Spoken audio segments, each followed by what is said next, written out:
Assalamualaikum warahmatullahi wabarakatuh.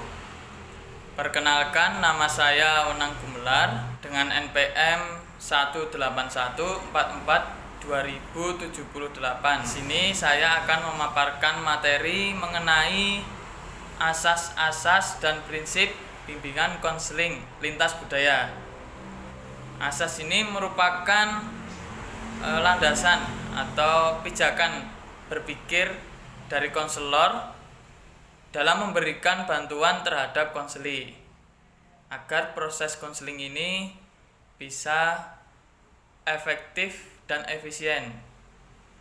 Nah, di dalam konseling lintas budaya ini ada 11 asas dan prinsip. Prinsipnya ada 5. Nah, untuk asas yang pertama yaitu ada asas kerahasiaan. Asas ini merupakan salah satu asas kunci ya, dalam proses konseling lintas budaya. Nah, di sini konselor itu diwajibkan menyimpan atau menjaga semua data atau informasi dari konseli agar tidak terjadi kebocoran atau hal-hal yang tidak diinginkan di luar kehendak, dan agar konseli merasa nyaman dan aman tentunya dalam menyampaikan apa yang dirasakan. Seperti contohnya apabila konseli ini memiliki masalah seperti katakanlah penyakit ya. Penyakit, mungkin konseli ini malulah apabila penyakitnya ini diketahui kebanyakan orang. Maka ketika konseli ini datang kepada kita, konselor, itu hendaknya kita menyimpan rapat-rapat informasi ini agar perasaan konseli ini tetap terjaga, sehingga kedepannya konseli ini bisa lebih nyaman apabila melakukan konseling dengan konselor. Seperti itu ya contohnya. Nah, untuk asas yang kedua yaitu ada asas kesukarelaan. Nah, proses konseling itu tentunya harus berjalan dengan adanya kesukarelaan. Tidak ada paksaan baik dari diri konselor maupun konseli itu sendiri. Nah, dari segi konseli tidak ada paksaan dirinya untuk mengungkapkan atau menyampaikan permasalahan yang dialami. Dari segi konselor, itu konselor tidak ada paksaan dalam memberikan bantuan terhadap konseli. Jadi proses konseling itu tentunya harus atas dasar sukarela, tidak ada paksaan. Nah, selanjutnya untuk yang ketiga itu ada asas keterbukaan. Nah, asas keterbukaan ini diperlukan dalam proses konseling. Yang dimaksud dalam terbuka di sini yaitu suasana dalam proses konseling itu harus terbuka, baik dari konseli maupun dari konselor itu sendiri. Konselor harus terampil, otentik, dan tampil apa adanya di depan konseli. Seperti ya, contohnya apabila konseli ini sedang mengalami masalah yang pelik dan dia menunjukkan muka atau wajah yang sedih, tentunya kita sebagai konselor harus bersikap apa adanya. Jangan dilebih-lebihkan maupun dikurang-kurangi, baik dalam berempati maupun memberikan kata-kata atau pembicaraan dalam proses konseling ini. Nah, dari segi konseli itu tentunya konseli harus membuka diri dan menyampaikan masalah yang dialami dengan jujur. Nah, yang selanjutnya, yang keempat, yaitu asas kegiatan. Nah, layanan konseling ini harus ada usaha dari konselor maupun dari konseli. Nah, konselor harus mampu meningkatkan kemauan dari diri konseli agar mau menjalani proses konseling ini.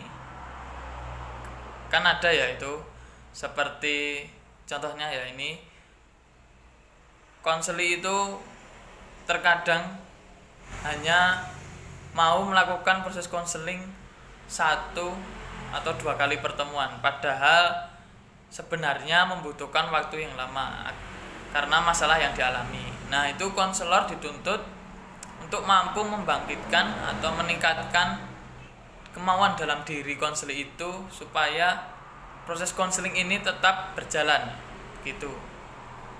Nah, asas kemandirian ini konseli diharapkan tidak ada ketergantungan dari pihak lain. Ya, konseli diharapkan mampu mandiri. Nah, oleh sebab itu konselor di sini itu diharapkan mampu mengarahkan ya atau memberi kesempatan kepada konseli ini agar konseli itu bisa membuat putusan tanpa adanya keterlibatan pihak lain. Jadi semisal ketika konseli ini, contohnya ya, konseli ini bingung dalam menentukan pilihannya. Nah, konseli ini tentunya harus bisa memilah mana yang lebih penting dan lebih baik bagi dirinya sendiri, sehingga kedepannya konseli ini akan bisa lebih baik menjalaninya.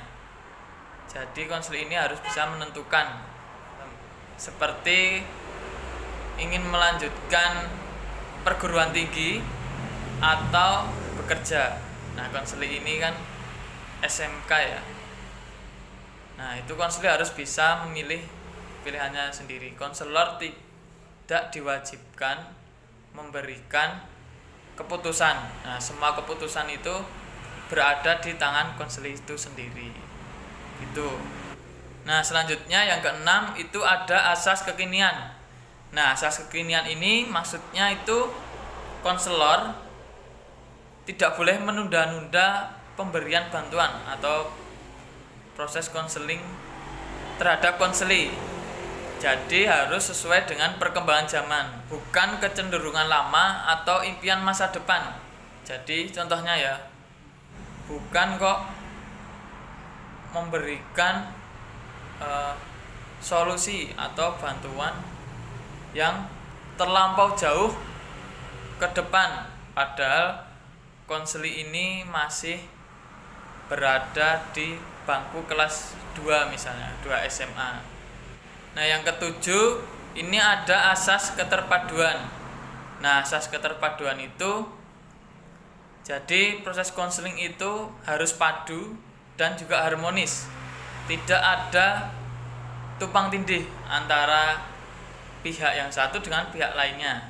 Semisal ketika harus diperlukan bantuan ini dari wali kelas maupun orang tua dari konseli itu sendiri. Jadi antara konselor, wali kelas dan wali murid ini harus terjalin keharmonisan, tidak ada tumpang tindih. Jadi tidak berakibat terhambatnya proses konseling nantinya ya. Gitu. Yang kedelapan, ini ada asas kedinamisan. Nah, di dalam asas kedinamisan ini proses konseling itu harus bisa memberikan kemajuan terhadap konseli. Nah, konselor itu dituntut untuk bisa memberikan peningkatan dalam diri konseli. Karena kedinamisan itu kan selalu bisa bergerak ke arah yang positif. Jadi semisal contohnya ini konseling yang pada awalnya pendiam dan sukar bergaul, sulitlah dalam bersosial. Ketika sudah melakukan proses konseling beberapa kali, lama-kelamaan si konseling ini bisa lebih baik dalam bersosial dengan teman sebayanya. Yang kesembilan, ini ada asas kenormatifan. Nah, asas ini harus bisa diterapkan terhadap tujuan maupun isi dalam proses konseling itu sendiri, harus dapat dipertanggungjawabkan secara normatif. Yang ke-10 itu ada asas keahlian. Nah, layanan konseling lintas budaya ini harus dilakukan dengan menggunakan asas keahlian, sehingga layanan ini itu bisa dilakukan secara teratur, sistematis, prosedur, dan teknik yang memadai. Oleh karena itu, konselor dituntut memiliki pendidikan maupun keahlian yang tinggi. Nah, kenapa ini penting? Ya, karena ketika ada konseling atau proses konseling lintas budaya ini, tentunya kan konseling itu berlatar belakang budaya yang berbeda-beda. Sedangkan konselor sendiri pun begitu. Tentunya untuk menghadapi konseling yang berbeda budaya dengan konselor, maka konselor ini harus mempunyai teknik yang memadai agar dapat menghadapi konseling yang memiliki kebudayaan yang berbeda. Semisal ketika konseling ini dari Jawa Tengah, tentunya mempunyai karakter yang lemah lembut, kebanyakan kan begitu. Akan tetapi konselor ini dari Jawa Timur yang notabene-nya orangnya itu kalau berbicara bernada tinggi lah. Nah, apabila apabila konselor ini tidak mempunyai teknik yang memadai, maka ketika berbicara dengan konseling ini tentu akan membawa logat yang di mata konseling ini seperti ngajak ribut ya, nadanya tinggi gitu berbicaranya. Nah, seperti itu ya contohnya. Nah, untuk yang terakhir ini ada asas alih tangan. Nah, asas alih tangan ini sebenarnya diperlukan ketika proses konseling benar-benar sudah tidak bisa dihandle lagi oleh konselor. Asas alih tangan ini nama lainnya referral. Nah, contohnya itu seperti ketika konseling ini memiliki masalah kejiwaan. Nah, itu kan tentunya harus ada pihak lain yang lebih ahli ya, dalam hal kejiwaan. Contohnya itu seperti psikiater lah, seperti itu. Nah, materi yang selanjutnya yaitu mengenai prinsip dari konseling lintas budaya. Nah, ini ada 5 prinsip ya. Ini berdasarkan hasil penelitian dan juga hipotesis berupa pemikiran dan masih berkembang. Nah, ini ada dari Dragum. Nah, ini mencatat dari sejumlah praktis dan peneliti dan ahli-ahli dalam prinsip bimbingan konseling lintas budaya. Yang pertama, teknik atau aktivitas konselor yang semakin berubah. Nah, yang dimaksud di sini, konselor menyesuaikan atau menerapkan dalam lingkungan budaya yang berbeda. Tetapi konselor tidak semena-mena atau langsung mengikuti budaya klien, budaya Jawa ini. Nah, konselor tidak seadanya mengikuti terbawa arus ke budaya klien itu sendiri. Nah, yang kedua, ini ada permasalahan dalam proses konseling akan cenderung meningkat. Nah, permasalahan yang ada ini akan cenderung meningkat itu terjadi ketika adanya kesenjangan perbedaan yang tinggi antara konselor dan konseli. Makanya konselor di sini dituntut memiliki teknik yang atau keahlian ya yang banyak agar ketika proses konseling itu ada masalah yang terlalu berbeda kebudayaannya yang tinggi, itu konselor dapat mengatasi. Maka di sini konselor itu harus memiliki wawasan yang luas. Dan yang ketiga, ini problem pola-pola perilaku bermasalah akan berbeda-beda dalam berbagai budaya. Tentunya setiap kebudayaan atau setiap adat yang dianut atau yang dibawa oleh konseli itu berbeda-beda. Nah, yang keempat, ini ada norma harapan perilaku stres juga memiliki keragaman antara kebudayaan. Konseli dari berbagai budaya itu memiliki cara-cara tersendiri dalam menyesuaikan diri. Nah, yang terakhir ini ada konsep-konsep konseling dan pola-pola membantu berkaitan dengan suatu kebudayaan.